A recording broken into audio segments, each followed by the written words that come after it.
for someone that's new to buying a home, can you explain the basic steps of getting a mortgage? Yeah, so I would say, the basic, I guess, to get a mortgage for a first time, home buyer or anybody who's interested in looking at mortgages, it's pretty simple. I mean, the first thing you need to do is obviously contact Yeah. a mortgage lender, right?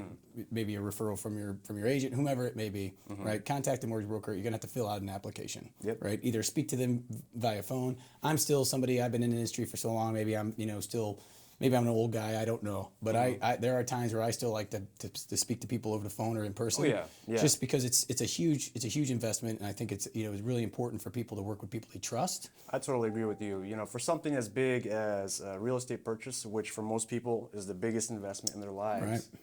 you want to have at least one or two conversations with the person that's going to help you finance that. Have a human connection and get to know each other, because it's also, there's business and numbers, but there's also an emotional aspect to it, Exactly. where you want to help them as a lender, fulfill their dream of home ownership. But that's exactly right, and that's where that trust factor comes in, right? Somebody that understands what you're trying to do for you and your family, and helping you attain things that you're trying to attain for your family, right? Yep, and so exactly. I think it's important to get to talk to somebody. But regardless, if you talk to them via the phone or whatever, you're going to have to fill out an application. Okay, that's the most important part of the process, because filling out that application is going to give the lender and the broker a really good understanding of what your situation is, right?